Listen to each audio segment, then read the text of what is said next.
Au nom des candidats membres de ce collectif de plus d'une quarantaine de candidats à l'élection présidentielle, vous remercier pour les 2 audiences que vous avez accordées au collectif.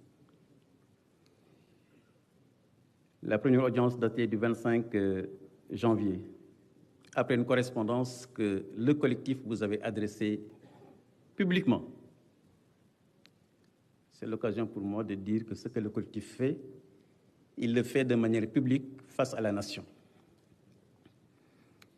Monsieur le Président de la République, nous avons exposé dans ce courrier les graves dysfonctionnements constatés sur le processus électoral,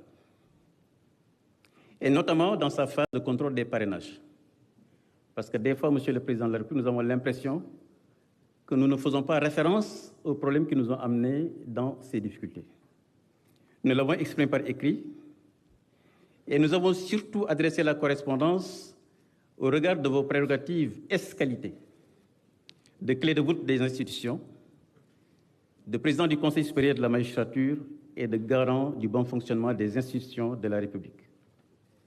Oui, Monsieur le Président de la République, ces 40 candidats vous disent et disent à la nation que plus de 900 000 électeurs ont été déclarés non trouvés sur le fichier électoral. Qu'on ne nous fasse pas le procès de répéter ce qui nous a été dit dans cette phase de parrainage.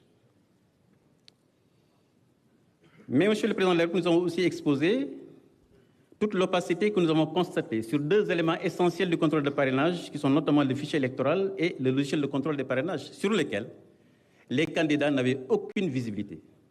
Et nous pensons que ces éléments-là devaient être exposés, validés, comme ça a toujours été fait avec le ministère de l'Intérieur dans les phases de mission d'audit.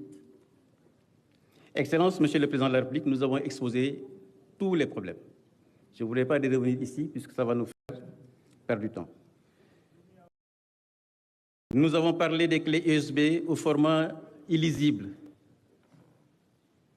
9 candidats éliminés parce qu'on n'a pas été en mesure de lire leurs clés USB. Est-ce que notre démocratie doit être résumée à de la bureautique? Nous avons également parlé, Monsieur le Président de la République, de régions entières où des parrains ont été supprimés. Nous avons également parlé de fichiers de candidats qui ont été parasités par des textes externes. Et nous avons parlé surtout de ces 900 000 Sénégalais dont nous avons les cartes d'électeurs et qui sont déclarés, quel que soit le motif d'ailleurs, qui sont déclarés électeurs non trouvés dans le fichier électoral. Nous pensons que le Sénégal a dépassé ce stade. C'est comme si on disait à la police, nous avons la carte d'identité d'un Sénégalais, mais nous ne sommes pas en mesure de le retrouver dans la nation. C'est pourquoi, Monsieur le Président de la République, lors de la conférence de ce collectif, le 2 février dernier, nous sommes félicités publiquement de ces audiences et des fruits de ces audiences sur le combat que nous menons pour réparer ces dysfonctionnements. Puisque nous sommes convaincus, Monsieur le Président de la République, dans ce collectif, que notre République doit rester debout face à ces manœuvres. Il n'appartient à aucun groupe de décider de la liberté des Sénégalais d'être électeurs ou d'être candidats à l'élection présidentielle. Monsieur le Président de la République,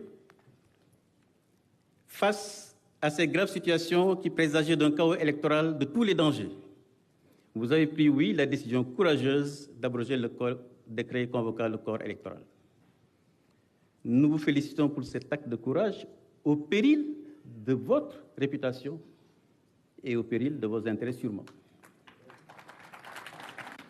Aujourd'hui, nous sommes venus répondre à votre invitation, Excellence, Monsieur le Président de la République. Avec nos propositions en bandoulière, je terminerai par celle-là. Pour apporter notre contribution dans la résolution de ces graves dysfonctionnements, pour préserver la stabilité de notre pays, consolider notre état de droit et renforcer notre démocratie pour le seul bénéfice de nos populations. Puisque personne n'a plus de droit que nous, personne ne peut s'arroger le droit de parler seul au nom des Sénégalais et des Sénégalais. Monsieur le Président de la République, nous savons aussi que c'est la voie du salut pour notre pays, pour faire barrage aux ingérences étrangères dans le jeu politique national et électoral et aux forces opaques qui veulent justement mettre la main sur notre pays. Que ça soit dit, des Sénégalais seront debout pour faire face à ceux-là qui pensent qu'ils peuvent mettre la main sur le Sénégal. Mais dès à présent, Monsieur le Président de la République, nous pouvons vous annoncer, puisque vous nous avez annoncé que les travaux vont terminer demain, que le collectif Par ma voix a fait une série de propositions qu'il détaillera davantage demain, si le temps le permet. La première, comme l'a dit Sani Abdou, c'est la reprise du processus électoral.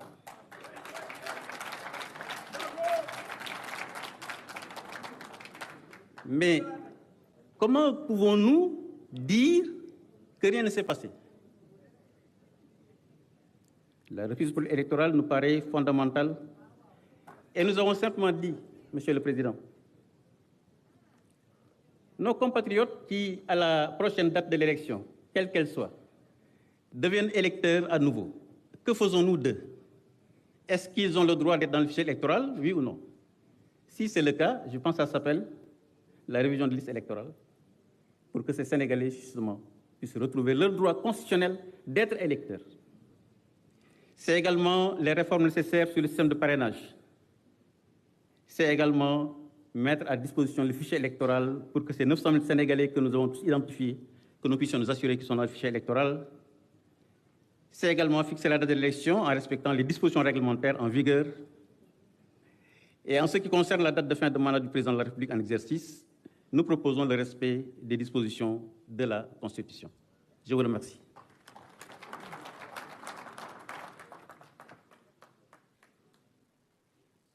Merci beaucoup, Monsieur le Ministre.